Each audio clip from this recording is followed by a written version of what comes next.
A not-so-certain future. The eyes of Gregory Pines grew wide with excitement, his head nearly hanging out the window as the car pulled up to St. Margaret's Orphanage.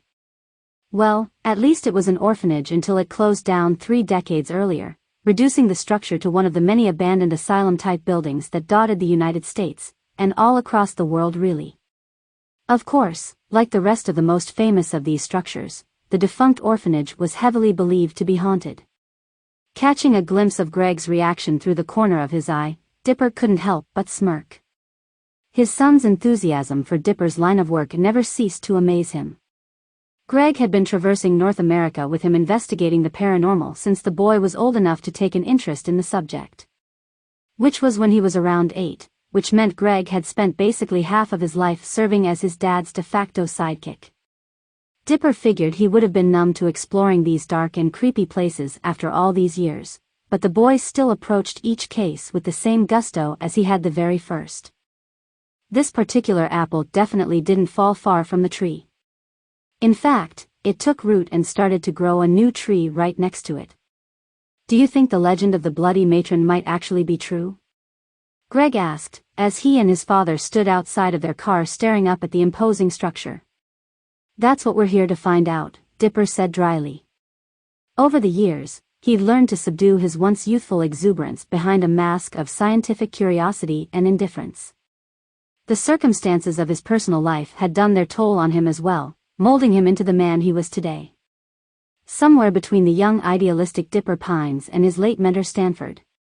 Greg began looking around, noticing something was off. Hold on. Where's the rest of the team at? Are they running late? Nope. Dipper placed his arm around his slightly shorter son's shoulders. It's just going to be me and you tonight. No spook tube, no camera crew. Just father and son diving into the unknown. Any discoveries we unearth this evening, the credit goes to us and us alone. Really? The boy's brown eyes began to shimmer. He'd been waiting for that elusive solo investigation with just him and his father for ages. That's awesome. Well, no sense in wasting time. Let's go get our gear, and then we'll do a sweep of the building to pinpoint the best locations to focus our investigation on. Greg nodded his head and raced toward the back of the car where he quickly opened up the trunk.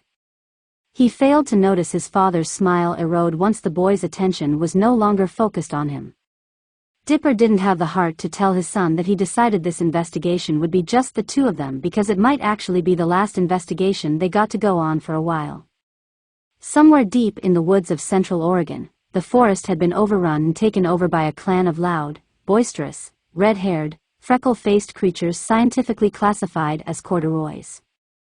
It was that time of year again for the annual corduroy family reunion where there was much food to be consumed, beer to chug, and numerous athletic, largely lumberjack-themed, contests for the various family members to prove which corduroy was the most flippin' of them all. For the moment, the youngsters were getting a shot to prove themselves. Burly boys ranging from ages 10 to 16 all competed in a tree-climbing contest. The catch being the trees were incredibly thick and the boys were forced to try and haul their carcasses up those trees with only the aid of a heavy-weighted belt, all hoping to be the first to capture the flag at the 20-foot mark of each tree.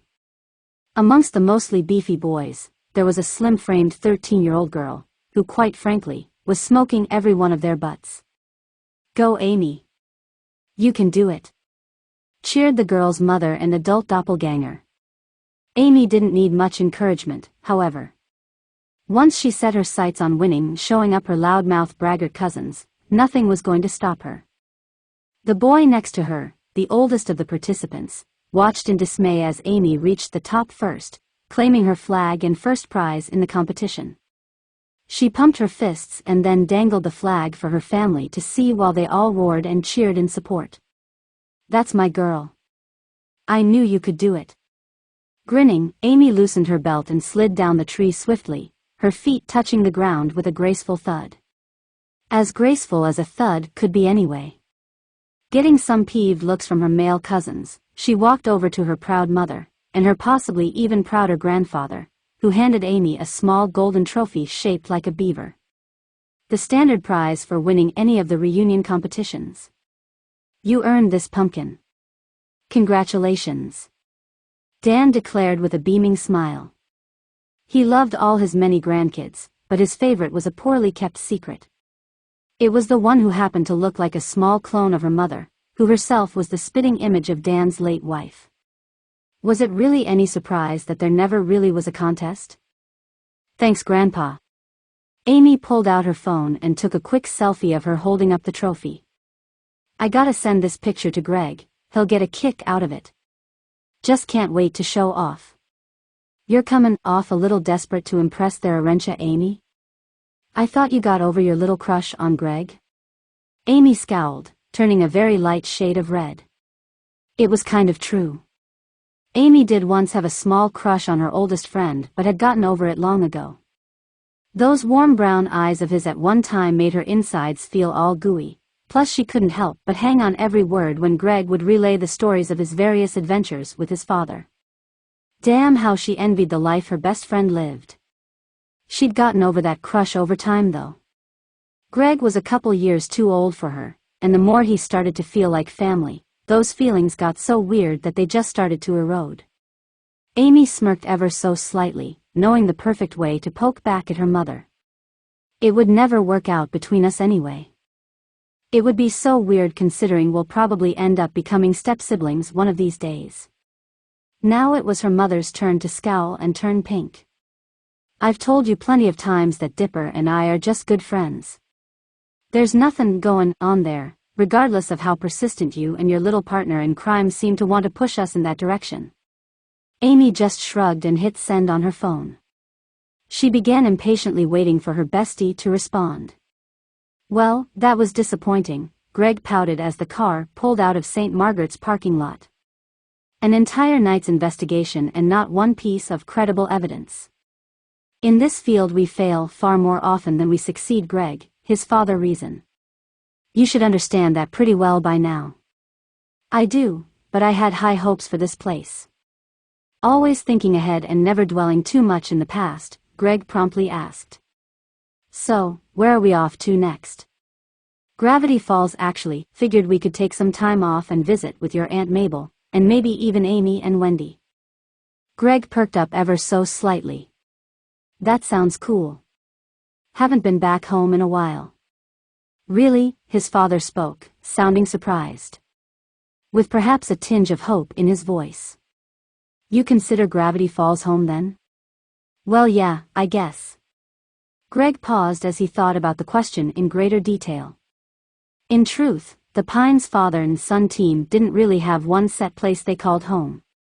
They could best be described as transients with money, often bouncing around from place to place in between what could prove to be lengthy investigations.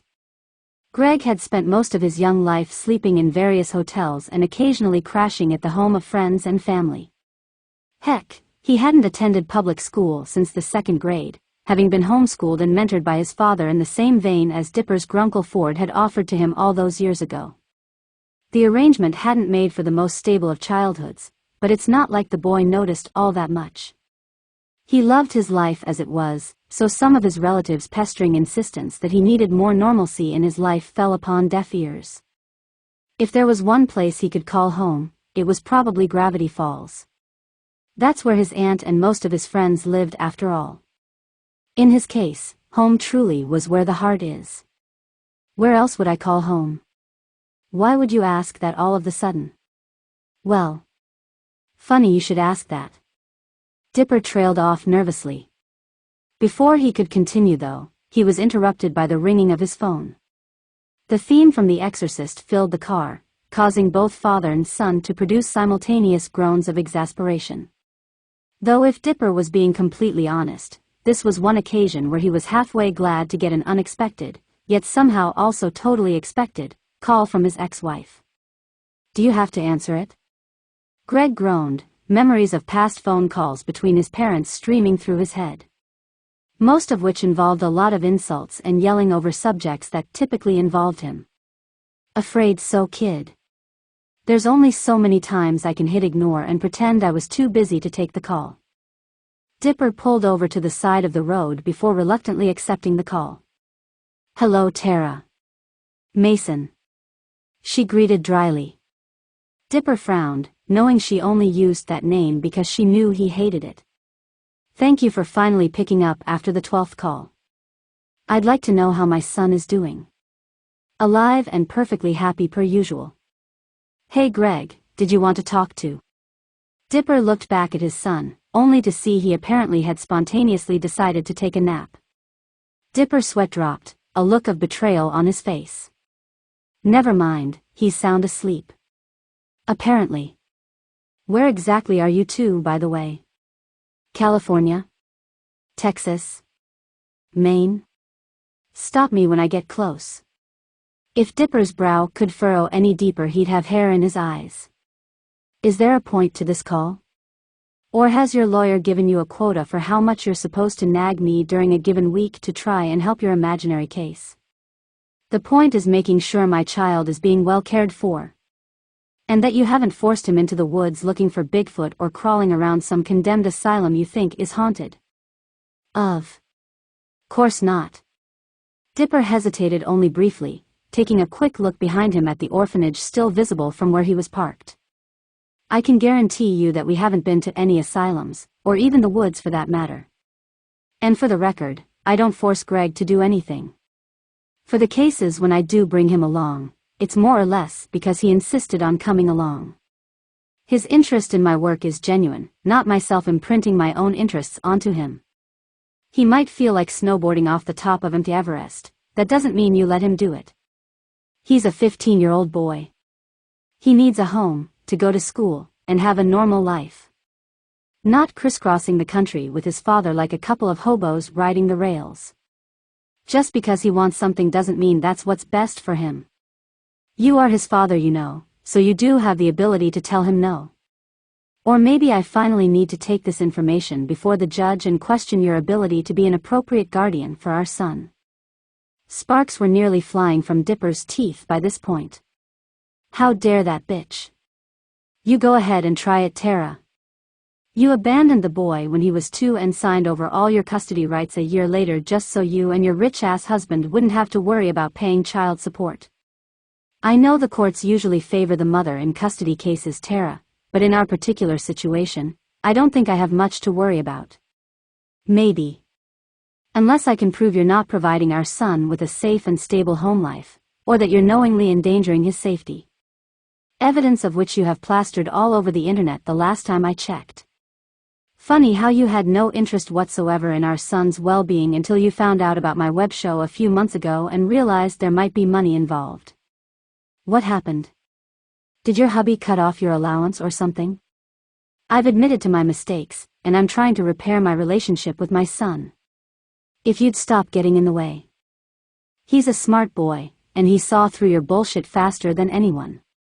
Good luck thinking you're going to repair that relationship by removing him from an environment where he's thriving and happy. I know my rights, Tara, and I have all the leverage here. As long as I'm doing what I'm supposed to do, there's not a damn thing you can do to challenge custody, so until that changes, Tara, kindly fuck off. Dipper abruptly ended the call and sat there for a minute silently fuming. Greg wouldn't have been surprised to see steam start shooting out of his ears. Just another lovely chat with Mother Hay? Yeah. Dipper calmed slightly. Sorry you've been within earshot of so many of them lately. The younger Pines merely shrugged his shoulders. I'm not sure what Mom's trying to accomplish by riling you up like she does. She knows she doesn't have a leg to stand on legally, so trying to get under my skin, I guess, is her way of trying to create some illusion that she's in control of the situation. Usually by questioning my parenting skills, and threatening to challenge for custody over you. Sounds like her. Greg got quiet for a moment as he contemplated the situation. He couldn't exactly say he hated his mother, that was a bit much. He wasn't the type of kid who could bring himself to say he outright despised the woman who gave him life. No, he didn't hate his mother. He just didn't like the woman at all and would hardly care if he never had anything to do with her for the rest of his life. To his credit, Greg had humored his mother's transparent attempt to reconcile, even spending an awkward weekend at his new stepfamily's place. They put up a good show. Posturing was likely the proper term for it, but Greg was a smart kid and saw right through it. All it took was his mother slipping in one question about how much money his dad took in from the web show to break the illusion. Not so much as a phone call or even a birthday card in 13 years until there was money involved, and suddenly here she was trying to make amends. The most sickening part of it all was that she certainly didn't need the money, but somehow felt she was entitled to her share of the cut anyway. He left the day after and proceeded to avoid all contact with his mother, verbal or otherwise, since. Dad. You don't think there's any chance Mom could actually win custody, do you? Hey, don't you worry about that. Trust me, Greg, I'm not going to let that happen. As long as I do what I'm supposed to do, your mother can't touch you. The courts don't look fondly on parents who declare themselves unfit and sign their rights away. I doubt they'd be too thrilled either with the fact that she's had zero contact with you for over a decade and only showed back up in your life when there was some profit to be made. I hope you're right, Greg mused. As established earlier, he was a smart kid. Meaning he was well aware that his father wasn't a perfect parent himself. He was a workaholic who sometimes allowed his passion for exploring the unknown blind him to what was best for his son. In the end though, his dad always put his son's best interests first when it really mattered, and Greg never once had to doubt how much his father cared for him. Something he definitely couldn't claim of his other so-called parent. So Dad. Is it true that Mom's head rotates in a complete circle every time she gets mad? This got a good laugh from his father as he started the car. Yep, and spits pea soup like a lawn sprinkler. A comfortable silence fell over the car as they continued down the road, only broken when Greg suddenly shouted out. Oh crap. The Corduroy family reunion was yesterday. That's right. Amy was really excited about it, wasn't she?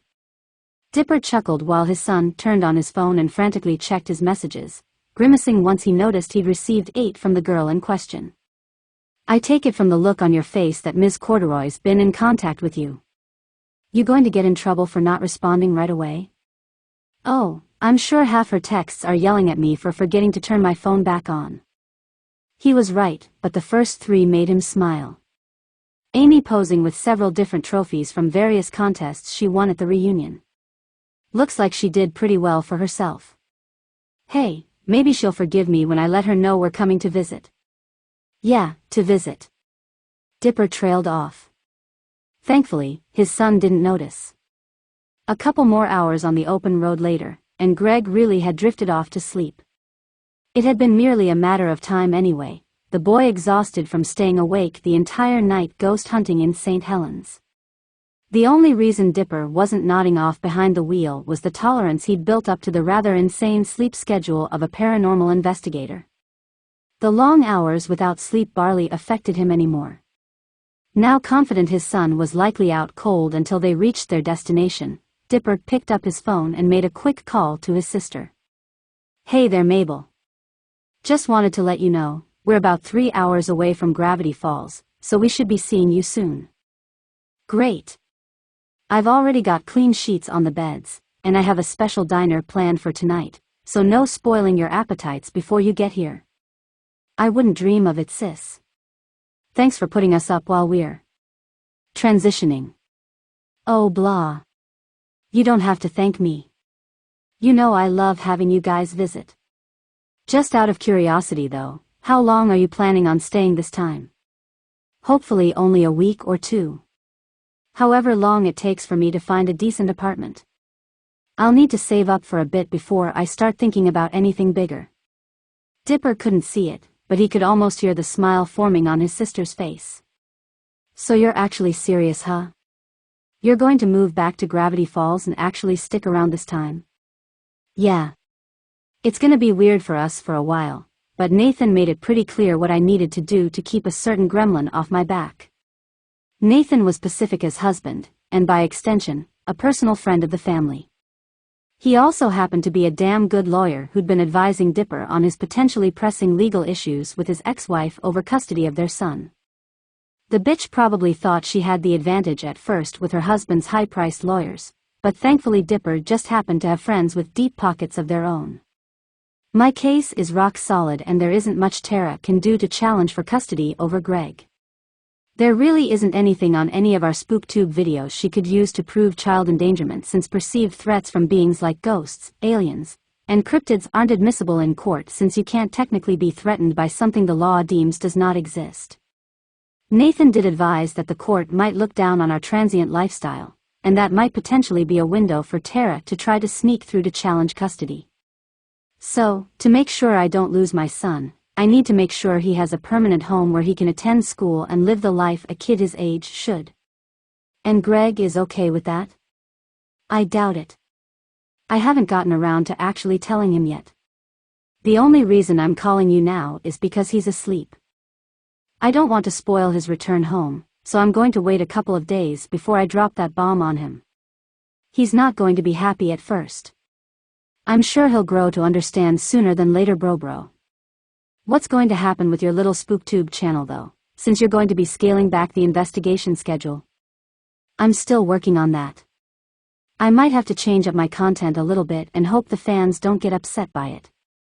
I make too much money from that channel to just give it up, and it's still my best option for making a decent living. If the channel does go belly up, I guess I'll have to suck it up and get a real job. You, the horror.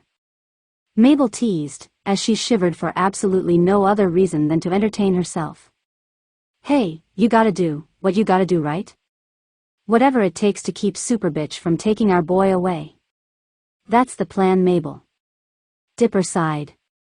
The ironic thing is, if the channel stops making money, Tara will probably lose interest in getting custody and drop the issue entirely. She's not fooling anyone. Greg's well-being is nowhere close her top priority here. I highly doubt it's a priority for her at all. Hell, I wouldn't be surprised if killing my internet career was her main goal in all of this. I know she's a greedy skank, but do you really think she's that vindictive? I mean, she's the one who abandoned you guys and never looked back, so what reason does she have to want to sabotage you 13 years later? Because I didn't have money back then and now I do. And for some reason she believes she's retroactively entitled to some of it, and she's obviously not above using our son as a pawn to get what she wants. That's what pisses me off more than anything, Mabel. I'm not going to let her get away with it. Dipper looked at his still sleeping son through his rearview mirror. No way in hell. 2 days had passed since Dipper and Gregory Pines had arrived back in Gravity Falls. 2 days and Amy Corduroy had yet to see her best friend, and it was seriously starting to get on her nerves. She understood why they'd visit Aunt Mabel first, but that didn't mean she had to like it, or pretend to be patient. Ugh, where are they? They were supposed to be here an hour ago. Amy complained, clutching the railing of their cabin's porch, rocking side to side impatiently.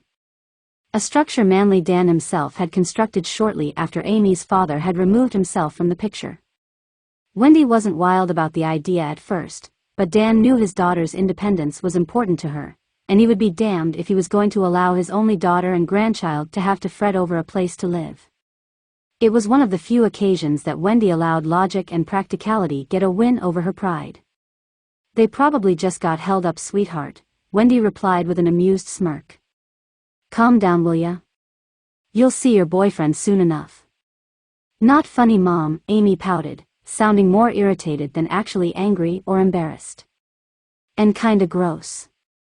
You know he treats me like his little sister. I know. It's kind of adorable.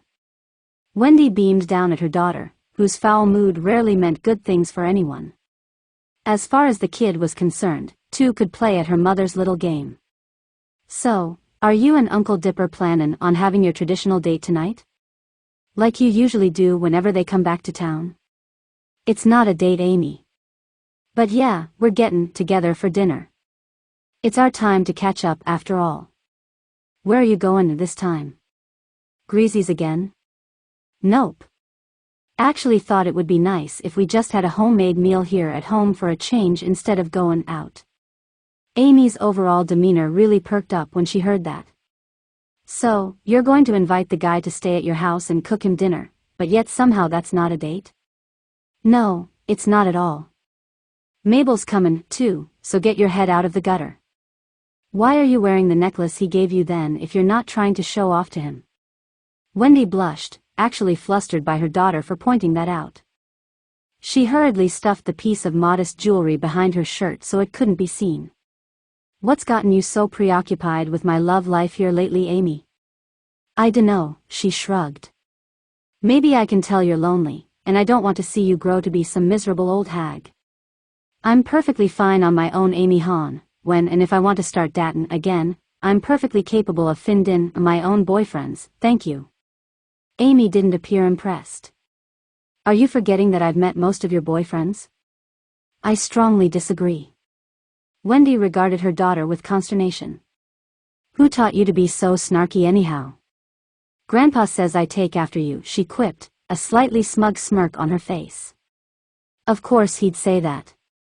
Wendy grumbled, though she couldn't deny her child's affirmation because she knew it was true. Her daughter was so much like her that it scared her sometimes, especially now that she was at that age where she was starting to notice boys. If Wendy's own history was any indication. Well, let's just say there was a practical reason for Wendy to constantly remind her daughter of her once massive crush on her best fiend's son other than simple teasing. Somebody safe who'd be good to her as opposed to some of the more questionable relationship choices Wendy had made in her past. The year-and-a-half age difference wasn't quite as daunting as well. Hers and a certain someone else's, but the less she thought about him in that light nowadays, the better for her mental health. The corduroy women ran out of time to snip at one another, as a familiar car finally pulled up the driveway.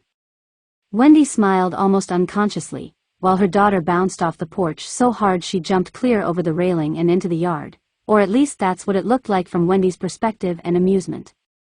Greg barely had time to step out of the car before he got slammed into by a red torpedo. He managed to stay on his feet and chuckled, having long grown accustomed to his friend's exuberant way of saying hello. After a tight squeeze, Amy quickly unlatched herself from the boy and tried her best to look cool and indifferent. "It's been a long time, dork," she greeted evenly. "It's good to see you too, brat," he snickered as he tousled her hair, something Amy abhorred. Her scowl quickly turned into a smile as she grabbed him by the wrist. "Come on. I gotta show you my trophies I won at the reunion." "Okay, but seriously. Do you have to run everywhere?" the boy complained as he was dragged into the house by a girl with seemingly boundless energy. A stark contrast from her mother, who could be notoriously lazy when she wanted to be. Said mother laughed at her daughter's antics, having shared a much more subdued greeting with her old friend. "They never miss a beat, do they?" Dipper said observantly, now standing next to Wendy. "Nope, and I'm glad for it. Believe it or not, Amy doesn't have a whole lot of friends outside of Greg and Penny." "Yeah, you've mentioned that before. It's kind of surprising, to be honest. She's very outgoing. A lot like you were when you were a teenager." "Not as much as you might think. I was more laid back, while Amy tends to be a tad more aggressive. I don't think she feels like she fits in with most kids her age. Not tomboyish enough to get along with the guys, and not girly enough to be interested in the type of things most girls her age are. She's stuck somewhere in the middle. I'd be more worried, but she doesn't really seem to mind. She tends to seem more interested in the quality of her friends than quantity." "I can relate to that," Dipper smiled. Wendy rolled her eyes, but still fired back with a smirk of her own. "We still on for your traditional homecoming dinner? And miss a chance for you and Mabel to drain my bank account a little more?" "I wouldn't dream of missing it," Dipper joked, but he still meant it. While it was true that the tradition of treating Wendy, Mabel, and occasionally Pacifica and her husband, to dinner started as a pseudo-apology for disappearing for weeks and sometimes months at a time without staying in consistent contact, he still looked forward to those get-togethers. They were great opportunities to catch up with everyone and just unwind. Two things Dipper had become quite notorious for neglecting over the years. "Actually, as much as I enjoy moochin', a free meal off of you, I thought we could chill here, and I'll make you dinner for a change. Maybe watch a cheesy old monster movie afterward, like we used to do. Are there any left we actually haven't seen?" Dipper wondered, a smile on his face. "Dude, we live in the age of streaming media. I have 3 different apps on my TV that are nothing but cheap, crappy horror movies. We truly live in blessed times, Dipper snarked with exaggerated reverence before clutching at his stomach. That sounds good if it's not too much trouble. I'm pretty sure my stomach's recovered from Mabel's welcome home dinner last night. Poor Mab's cookin' hasn't gotten any better, huh? It's not exactly that her cooking is bad, Dipper lied his ass off. It's more that she finds it necessary to add ingredients to certain dishes that range from unnecessary to potential chemical weaponry. You don't have to sell me, dude. I've been successfully dodgin' you sisters cookin' going on 5 years now. While the adults conversed outside, they were unaware that their children weren't quite as preoccupied as they might have thought. In fact, they happened to be listening in on parts of their parents' conversation through the other side of the wall. Sound traveled oddly well from the outside of the house to the inside. So, your mom wants to make dinner tonight instead of going out to eat. I don't think that means what you think it means, Amy. Or that anything's changed since the last 20 times we've had this conversation. You don't understand what it means when a woman willingly cooks for a guy when she doesn't have to? Amy asked with a raised eyebrow. She doesn't go to that trouble because she feels like it, I can tell you that much. Besides, I caught Mom wearing that necklace your dad gave her. And that's supposed to mean something? Greg asked, genuinely confused. Other than she happens to like the necklace? Seeing as she only wears it when your dad's around, yeah. Amy frowned at her friend in frustration. You really don't know a thing about girls, do you? Of course not. You've met my dad, right? You think I learned anything from him? Well, can't argue with you there, Amy snorted. Why are you always so negative about this though? I thought you wanted this for them too. I do, but only if it's what they want too. I just want Dad to be happy. And if Aunt Wendy makes him happy, I'm all for it, but I'm not going to try and force them into something if this isn't what they want. Sometimes I worry Aunt Mabel's radicalized you to the cause a little too well. I'm not trying to force them together either. I know my mom though, and I can tell when she's being stubborn. If I seem pushy, it's because I know we have a small window to make something happen here before you and your dad disappear for another month. Well, actually. Greg hesitated, unsure if he should share this information or not. If you can't trust your best friend with your secrets though, who could you trust? From here on out, you might have more opportunities than you might think. Our current stay might be an extended one. Oh yeah? How extended? Well, if I understand the situation correctly. Permanently. I know Dad spent a good portion of yesterday evening looking for apartments in town. Really? Amy said, sounding hopeful. Far too much so for her taste, so she dialed her excitement down appropriately. I mean, that's cool. But you guys have never stayed in the same place for very long. Why the sudden change? Mom. Greg spat in disgust. Dad's just doing what he feels he has to in order to keep from giving Mom legal grounds to sue for custody. Which means a home, school, and all that normal teenager crap I'm supposed to be enjoying.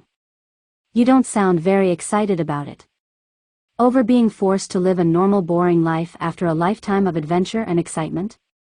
No, I'm positively thrilled. But things could be worse. Like being forced to live with my mom, and so-called stepfamily who'll probably forget I exist as soon as the checks start clearing.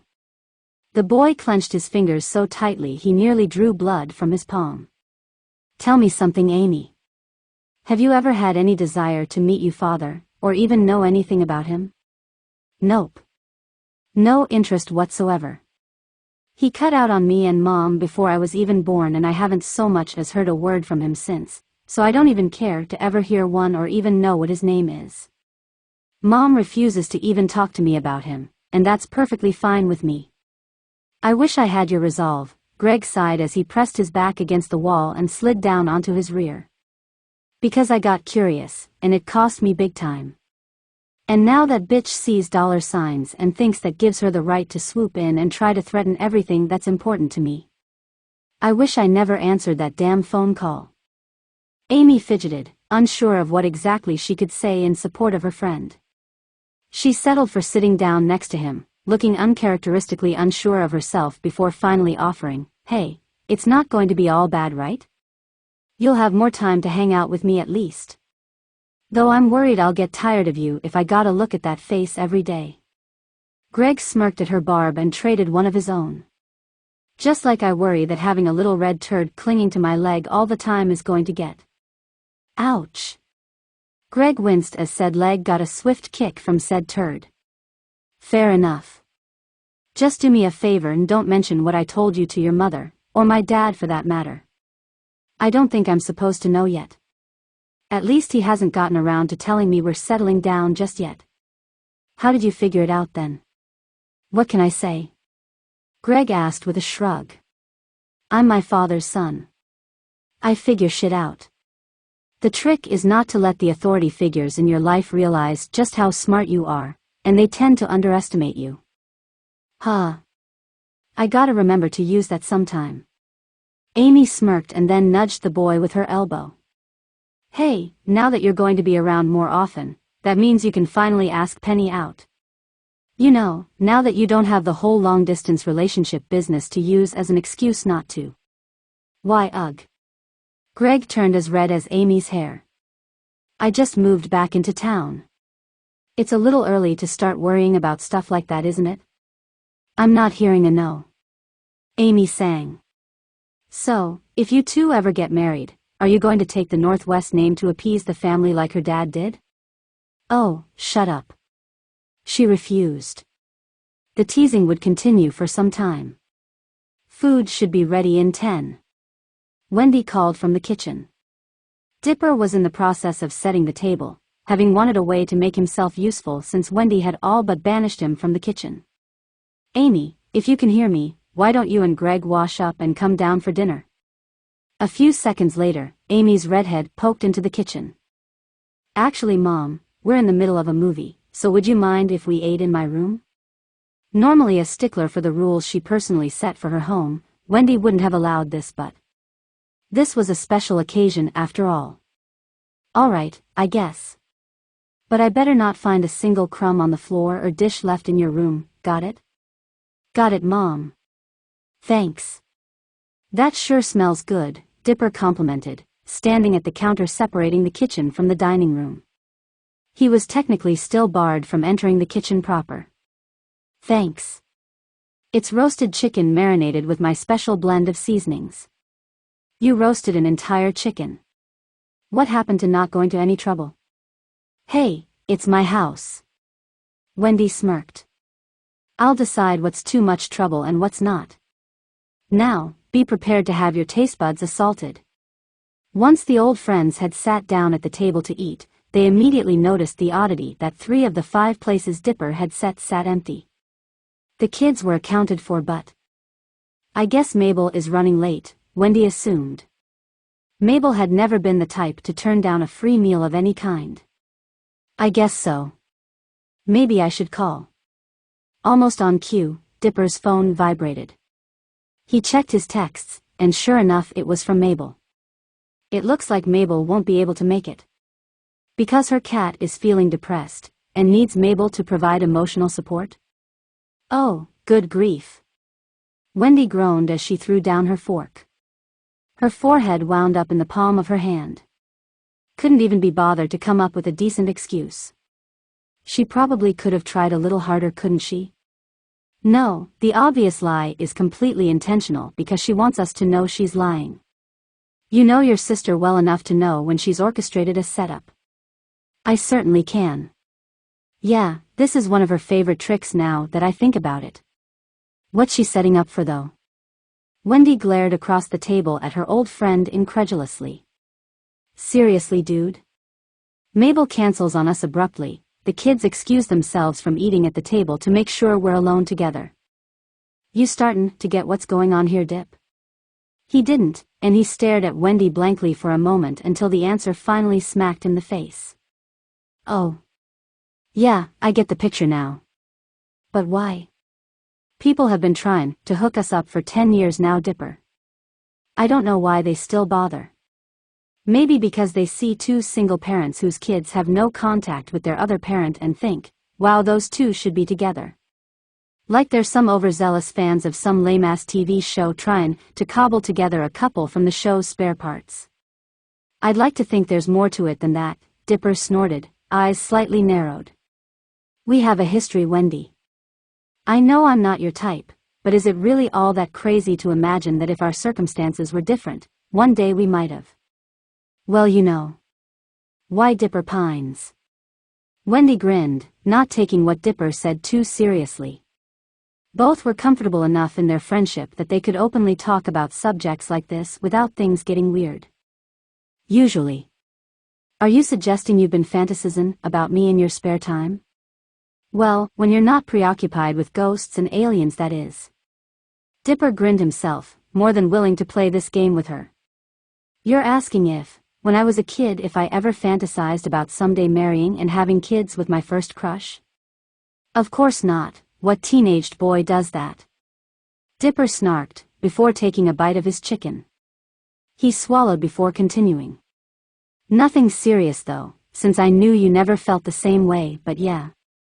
Of course it crossed my mind once or twice. It would have been weirder if I never had. Right. Wendy's smirk dropped from her face as he sighed. You really are dense sometimes, aren't you, Dipper? So you've mentioned a few times, he said, eyeing Wendy curiously after her unexpected reaction. So you might want to be more specific. Wendy's eyes remained on the table, but she grinned in return, though that grin had a somber tint to it. Almost shy in a way. You seriously never figured out that I had a crush on you once too? The loud clank of Dipper's fork hitting the table was the only audible sound currently in the room. Dipper was thankful he'd just swallowed, otherwise he might be choking to death at the moment. Unsure of how to respond at first, he settled for laughing, assuming Wendy was messing with him. I'm sure you did. Thanks, but I'm not an insecure little boy anymore, Wendy. No need to try to make me feel better after embarrassing myself. Wendy was looking up at Dipper now, her smile more genuine. Not messin' with you, dude. I'm totally serious. Maybe I hit it a little better than I thought. You clearly never noticed. While he couldn't tell you exactly how, Dipper could tell Wendy wasn't kidding him. Over the years, he'd learned how to tell when she was being sincere. This information nearly caused his brain to overload. All he could manage to squeak out in response was a simple, when? The summer you came up to Gravity Falls after your second year of college. I hadn't seen you in nearly 2 years, and for the first time I saw a grown man, and not a boy looking up at me with puppy dog eyes. I think it helped a lot too that you weren't acting like a lovesick kid around me anymore. You were so much more comfortable and confident around me. You were just you, with gorgeous eyes, and this adorable little smile, but at your core you were still the same sweet guy I'd met 8 summers before. What can I say? I was smitten. Why? Dipper's mouth felt dry all of the sudden. He sputtered to get the words out. Why didn't you ever say anything? Wendy's grin broadened, but that sorrowful tinge returned. Think about the time frame I just referenced, dude. What else was going on at that time? The main reason you were no longer so enamored with me? Dipper thought it over for a moment and then winced. Oh, how cruel the vindictive hands of fate could be. Tara. You were engaged. You seemed legitimately happy with her at the time too, and this was way before any of us realized she was a demon in disguise. What kind of friend would I have been to shit all over that? So, I walled myself up and pretended nothing had changed. Didn't do a very good job of it apparently, since pretty much everyone else in our little circle could tell with the exception of you obviously. Wait. Was that the real reason you didn't attend our wedding? Wendy completely froze. She hadn't expected to be called out on that, but hey. She was already bearing her soul to him, no sense in holding back now. I didn't trust myself not to make a scene or embarrass myself. Or you, so I thought it would be best if I just stayed away. You could imagine how pissed I was when the bitch pulled what she did a couple years later, and there was so much more going on there than just being upset over what she did to you and Greg. Wendy paused a moment to sigh before continuing. Of course, by then I was involved with asshole, and once that disaster blew up in my face, you had already jumped headfirst into your paranormal internet show, and quite frankly, all that mattered to me at the time was taking care of my newborn daughter. In other words, we were cursed with lousy timing, Dipper bemused. We just never could quite get in sync with each other, could we? Everything happens for a reason, I guess. For all the crap we've been put through, at least we got two great kids out of it. Dipper's smirk broadened into a warm smile. Can't argue with that. Unbeknownst to the two adults, their conversation wasn't as private as they might have thought or hoped. Those delightful children they'd just complimented happened to be hiding out in the hallway, eavesdropping throughout the entire meal. Bad timing. Not in sync. Amy whispered to herself as she tried to process what she'd heard. Sucks to think how different things could have been if things in the past had happened just a little bit differently. Like the two of us not existing, her friend replied dryly. You don't know that for sure. Amy frowned stubbornly. No, I don't. Just like I had no idea your mom actually had feelings for Dad at one point. I had no idea. Why do you think I've been pushing for this so hard? To fix the mistakes they're too stubborn to fix themselves.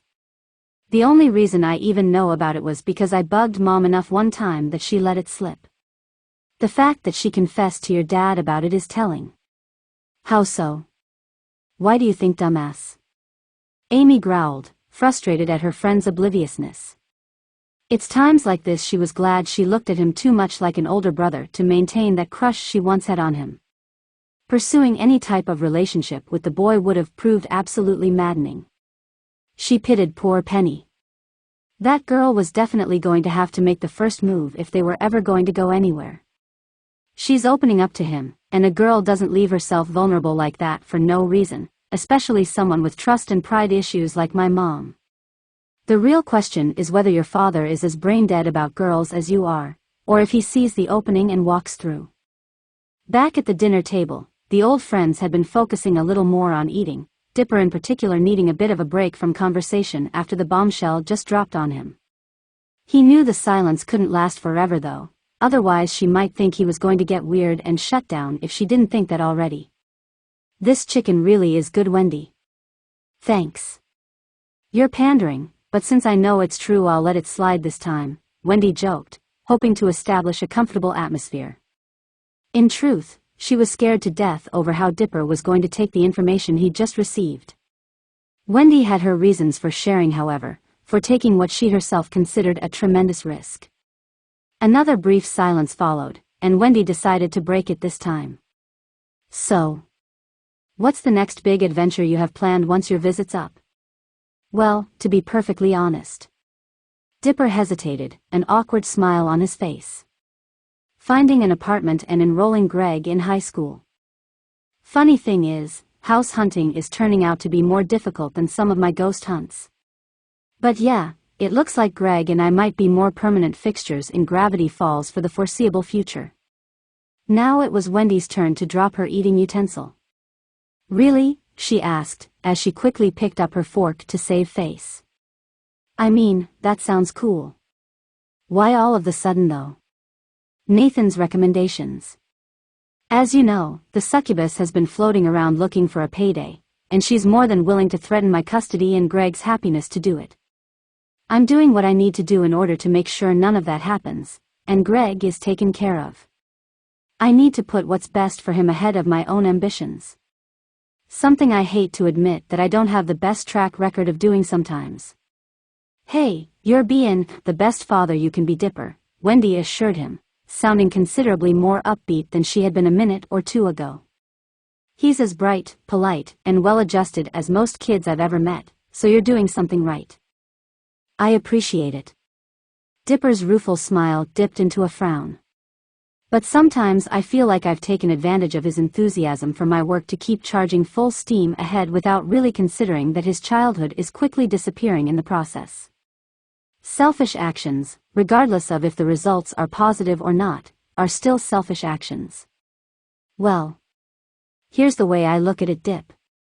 If you're a parent that never questions your own parenting skills, then you're probably not a very good parent to begin with. Wendy's supportive words got rewarded in the form of a soft smile from her friend. It was more worn and tired looking than the smile she'd enjoyed in the past, but it still stirred certain feelings in her even 20 years later. What's going to happen with your internet show? I'll just have to retool the content a bit. Maybe focus more on commentary of paranormal mysteries that I could never do a traditional video for, stuff like that. I'll probably lose some views and some revenue, but I've got to do what I've got to do. Since I'm going to have to scale back my investigations considerably. Wendy's demeanor dropped just a bit. Oh. You still plannin' on doing a lot of travelin' for your mystery huntin' and stuff? Oh, course. I don't think I could ever turn my back on my work entirely. The field still excites me just as much as it did when I was that wide-eyed kid visiting Gravity Falls for the first time. I wouldn't be scaling back at all if the damn legal issues weren't forcing me to. Then again, I am serious about considering Greg's needs more than I have in the past. Maybe being forced to slow down isn't such a bad thing. Nothing wrong with it all, dude. I know family dinners, PTA meetings, and just crashin' on the couch watching TV aren't as exciting as huntin' for ghosts and monsters, but a lot of those moments have been some of the best of my life. A normal life is nothing to sneeze at. Wendy received a reaction she hadn't been expecting in the least. Dipper snorted, which slowly evolved into a hearty belly laugh. Me? A normal life? I'm afraid I've sailed well past that option, Wendy. I just can't see it. I'd be bored out of my mind, and probably next to miserable most of the time, always looking over my shoulder wondering what I'm missing out there. I've tried normal, Wendy. It didn't quite work out for me. Oh. Yeah, I guess normal would be out of place for you, wouldn't it? Wendy trailed off, unable to fully meet Dipper's gaze. The man wasn't sure what, but he knew he'd just said the wrong thing. Wendy abruptly sat up from the table and made herself busy by clearing what was no longer in use. Well, I'm full. You gonna finish your plate, or are you done? Dipper looked down at his plate, which had been half picked clean. His appetite was suddenly gone. Meanwhile, back in the hallway, Amy slammed the palm of her hand against her forehead. Arg, dang it, Uncle Dipper. I'm taking it Dad failed to walk through that opening? Failed? He stood there like an idiot and let the door smack him in the face on the backswing. What exactly did he do wrong? Well, look at it this way. Take my mom, who's basically a shut-in who's devoted her entire life to raising me by herself, partly because she's too prideful to accept help, and partly because of serious trust issues she developed after whoever my asshole father is took off. Now take your dad, who basically just said he doesn't think he could ever settle down because he'd always be looking over his shoulder, longing for his next adventure. What do you think my mother thought after hearing that? That if she got involved with my dad, she'd always have to worry he'd get bored and take off on her too. Greg sighed. The sad thing is, a lot of what Dad just said is kind of a lie. What do you mean? Amy asked, hopeful her carefully crafted plan might still be salvageable. One thing Dad wasn't lying about was that he had tried the normal life route before. With my mother, who pretty much demanded he get a real job and all but forget about his paranormal studies, which were really just a hobby of his at the time. Dad happily did as Mom wanted and played the happy family man, but that still wasn't enough. Mom still decided she wasn't ready to be a wife or mother and left anyway, completely devastating my father and leaving him in a very bad place. That's when he really started throwing himself into the paranormal stuff and never looked back, even neglecting me at times in the process. Or at least Dad's apologized for it 100 different times, though I can't remember ever feeling neglected. He didn't throw himself into his work to make up for lost time though. He did it to fill a void left in his heart after Mom gutted him and left him empty inside. Working all the time was the distraction he needed to help get him through. Even all these years later, he just doesn't really know how to slow down. Funny thing is, if he really believed your mother was an option for him to settle down with, I have very little doubt he'd take it. But unless he's confident that's a possibility, he's going to stay the workaholic he's been since the divorce. So basically, what you're saying is, You've been trying to fix up a woman with trust issues who shuts herself in to hide from her problems, with a workaholic who's spent half his life running from his. In case you haven't guessed it by now, that's the reason I haven't been as enthusiastic with trying to get our parents together like you have. I can read the writing on the wall. Amy looked like a girl watching her best-laid plans crumble into dust. She regarded her lifelong friend with a frown. That's awfully introspective of you. Are you messin' with me when you pretend not to understand other people or how to relate to them? Greg shrugged, a smug smile on his face. Remember what I said earlier?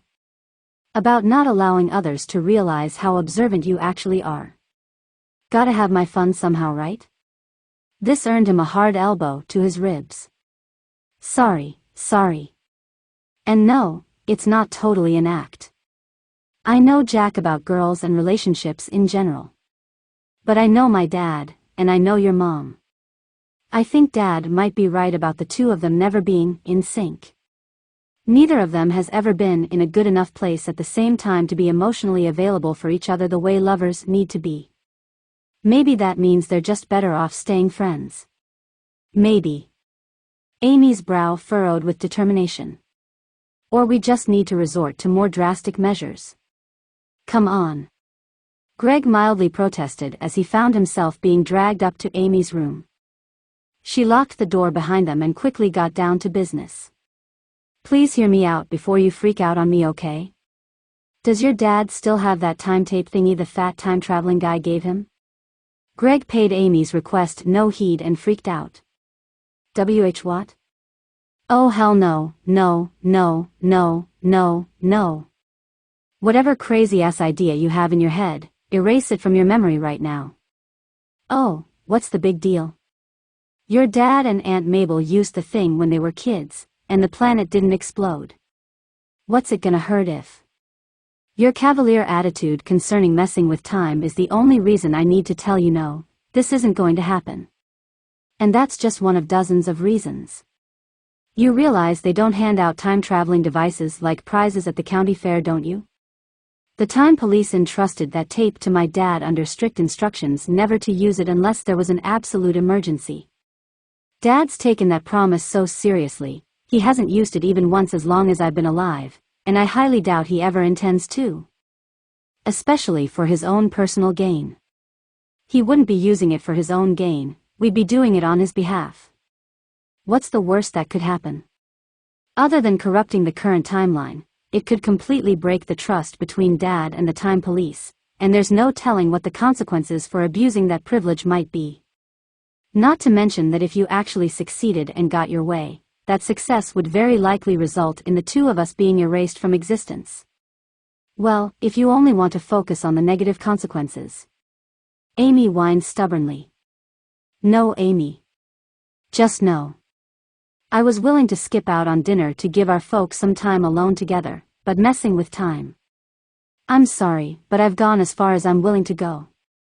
Greg was done with everything. The conversation, and Amy's entire crazy scheme. He was halfway out the door before Amy spoke up. What if I told you what I have planned involves changing almost nothing in the past? More like leaving breadcrumbs for those two to follow and hope it leads them closer together before it's too late? 10 minutes is probably all we'd need. Get in and right back out. Greg paused and looked over at his younger friend sternly. 10 minutes is all it takes to unravel an entire timeline. His features softened considerably. Why are you so determined to get those two together? I don't know. Amy howled in frustrated honesty. She really didn't understand her motivations. It's just something I feel like I need to do. My mom sacrificed so much for me that I feel like I owe her something. Isn't seeing our parents happy worth getting into a little trouble with the time coppers? Maybe. But is it worth the risk of wiping yourself from existence? I don't believe that's going to happen. Our circumstances might be a little different, but I feel pretty good that we'll survive being erased completely. Who knows, maybe neither one of us will have to worry about having a complete asshat for a parent. Greg regarded his green-eyed friend for a moment. How can you be so confident about this? Amy hesitated only briefly. Because of the way you told me the flow of time actually works. And I trust you enough to believe that you're right. A staring contest of wills broke out as green eyes met brown. Amy appeared to win, as Greg's body began to tremble in submission. Ugh. Fine, I'll try to get the damn tape. Yes. Thank you, thank you. Amy glonked the boy with a massive hug that he tried his best not to return, but he ultimately caved again and returned the embrace. Try to meet me sometime after midnight tonight, she told him as they separated. There's something I need to, liberate from Mom before we go. All right, Amy. But if I end up getting erased from existence because of your nutsoid plan, I'm going to be seriously pissed off. It was 1:45 a.m. when Greg finally met Amy outside of her house. Rather than acting agitated as she usually would when he was late to something, this time she was just happy he hadn't backed out on her. Did you bring it? Yeah, I got it. Greg reluctantly pulled the time tape out of his pocket and showed it to Amy. He then noticed the modest wooden jewelry box under her arm. What's that? The reason we're going back in time. It's a long shot, but if this can help nudge our parents in the right direction and not be stupid, it's worth the risk. Greg nodded his head. What date exactly are you wanting to travel back to? Or have you not thought that far ahead? Amy had and whispered the date into his ear. Greg appeared surprised by her preparedness, or just the fact that she'd have a specific date in mind. Okay then. Let's get this over with. Dropping off one box shouldn't have too many ramifications. Hopefully. Greg hesitated momentarily. He'd never actually used the time tape before obviously, but his father had taught him how to just in case of emergencies. Believing he had the measuring tape set to the right place and time, he activated the device, and a white light enshrouded the two teens. As if by magic, though actually made possible by the wonders of science, the teens found themselves out in the woods in the middle of the day. Just outside a very nostalgic Gravity Falls landmark. Whoa. Amy mouthed, her mind blown, both by the fact that they'd actually apparently gone back in time, and the building she was now looking up at. The Mystery Shack. Did you accidentally send us into the future instead? The place looks like it's falling apart. No. This is how it's always looked. Mr. Ramirez had a few renovations done over the years, so the place actually looks a little better in our time than it does now. Whoa. Dude. Amy threw her hand over her mouth, but it was too late. The word had already slipped past her lips. A word she vowed never to utter due to her mother's rampant abuse of it. She did let one slip every now and again, and naturally her loving understanding friend always made sure to point it out whenever he heard her slip up. He. You said dude. Oh, shut up. Amy shivered as a cold breeze chilled her to the bone. Whoa, it's cold. I'm not dressed for this weather. It's late November in Oregon, so what did you expect? We're lucky it isn't snowing. Why exactly did you want to come to this particular point in time? The year makes sense, but... Simple dummy, think about it. When's the only time of the year Seuss closed up shop for a week to go to Arizona for the holidays? Thanksgiving. Greg's eyes widened upon realizing why Amy had chosen this particular point in time. Which means no one's around and will have the run of the place without being noticed. You know, you're smarter than people give you credit for sometimes, Amy. Well, you know what they say. Don't let people realize how smart you actually are, and they'll underestimate ya. Amy sang to her friend's mild amusement. Follow me. Amy led Greg to a cave about a mile north of the Mystery Shack. There was something about this cave that bugged him, but he couldn't figure it out even as Amy headed inside. I recognize this cave from somewhere, but I can't quite put my... That's when Greg noticed the image of the Big Dipper drawn in marker on one of the rocks next to the cave, and it hit him. Wait a minute. Isn't this the cave where... Greg paused as he watched Amy jam the box she'd brought along in a crevasse in the cave wall. That's when it hit him. And that box is the one that... Yep. But that means... A look of clarity sparked in the boy's brown eyes. This changes everything. Changes what? Amy asked, her question laced with both curiosity and concern. Well, shortly after the divorce, Dad found a jewelry box that looked suspiciously like the one you just jammed in that cave wall. Which means the only reason he found it was because you put it there. Which means we were supposed to go back in time to put it there in the first place. Well, depending on which principle of time travel you choose to believe. What principles of time travel? Well, they're more theoretical rather than steadfast laws, but like the idea that you go back in time and anything you change can drastically affect the future. You know, step on a butterfly in the Jurassic period and dinosaurs never go extinct. That kind of thing. Or the theory that nothing you do in the past will change the future because technically it's already happened, so you'd already be experiencing those effects in the present. There's also the multiple timeline theory, which dictates that every change or decision you make in the past creates an infinite number of alternate timelines based on every individual decision you make. Amy stared at her brown-eyed friend blankly. Huh. You see, it's complicated. Which is why you don't go poking your nose in the past where it doesn't belong. Greg admonished as he poked Amy in the forehead with his index finger. I don't get what you think this is going to accomplish anyway. Dad found that box years ago and gave whatever was inside to Aunt Wendy. She sure seemed happy, but it didn't change their relationship any.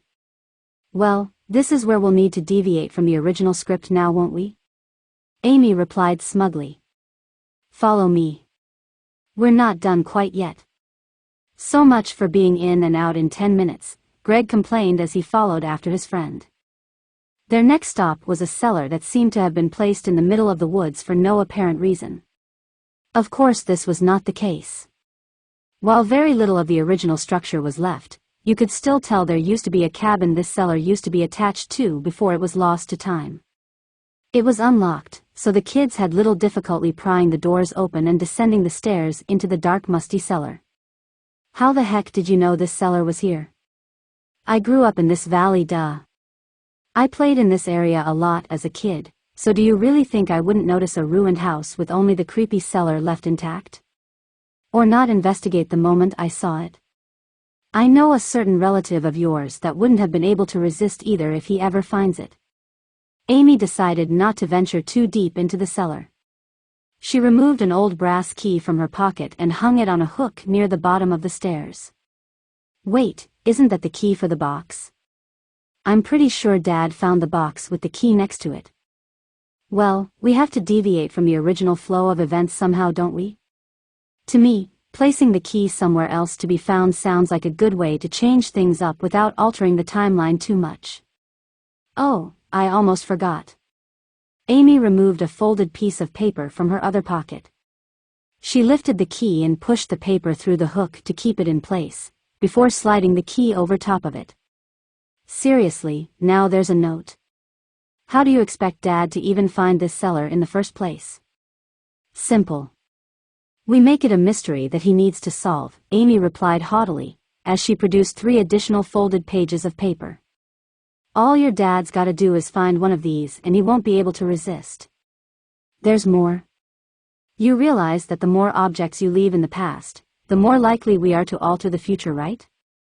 Hopefully, for only the people we care about. Just relax, alright?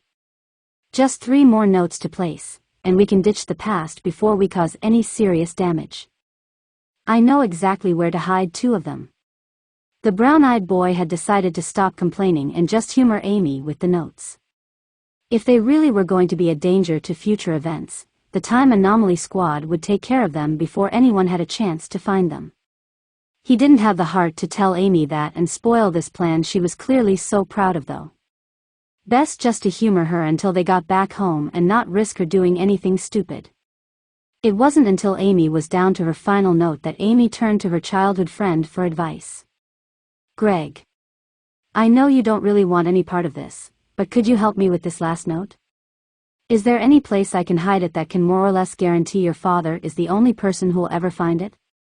And preferably a few years from now rather than tomorrow? Greg really didn't want to participate, but if it would get them home faster. I actually might know just the place. To Amy's surprise, Greg had brought her back to the mystery shack. Using his own personal key that Mabel had gifted him, he let himself and Amy inside the shack. Greg led her up to the attic bedroom his father had spent that first summer. Before Amy could ask why the hell he thought hiding the note up here would be a good idea, Greg walked over to a seemingly random section of wall and pressed his hand down upon it. It took a few seconds, but he finally found the sweet spot. Some of the wood paneling on the wall retracted as he pushed upward, revealing a safe-like compartment in the wall. Greg could see the question in Amy's eyes before she could even ask it. Dad spent a lot of summers in Gravity Falls before he found this secret compartment. He was in college at the time, so it should be a while yet before he stumbles across it. Amy nodded her approval and appreciation before placing the final note inside the compartment. Greg promptly closed it, hopefully for many years to come. Well, our bodies haven't vaporized into nothingness yet, so that's a good sign. Let's just pray Oregon doesn't look like Fury Road when we get back. Yeah. Kind of weird to hear you joking about it now, seeing as you were so dead set against doing this. What changed? Greg declined to answer, much to Amy's annoyance, smiling instead as he reset the time tape to get them home to their own time before they did accidentally do something that might have serious ramifications to the timeline. Before long, Amy found herself enveloped in that same white light from earlier before getting hurled forward in time, and before she could blink, found herself standing in the middle of an empty field? What the? Dude, what's the deal? You were supposed to drop us back at the house, not in the middle of nowhere. Sorry, I must have miscalculated. Greg studied the time tape, but to his surprise, the time device had been set to the exact coordinates from the point where they had left. That doesn't make any sense. The coordinates are right, but we're nowhere near the house. Well, you screwed something up obviously. We were in the backyard when we left, not in the middle of the damn forest. It's possible I miscalculated, I guess. The date is correct, so we're back in our time at least. See, and you were worried we'd stop existing. Amy bragged as she crossed her arms. That doesn't mean we're making this a habit. Let's hurry up and get home. I need to get the time tape back before Dad notices it's missing, otherwise we may cease to exist after all. Greg looked over at Amy and paused, regarding her intently, much to her annoyance. Why are you staring at me like that? Is there something on my face? Wait, I didn't somehow end up with more freckles, did I? No, nothing like that. It's just... Have you gotten taller? Amy looked him straight in the eyes before breaking into a smug smile. I warned you I was gonna catch up eventually. Corduroy women tend to be tall, you know. Greg rolled his eyes. So you remind me constantly.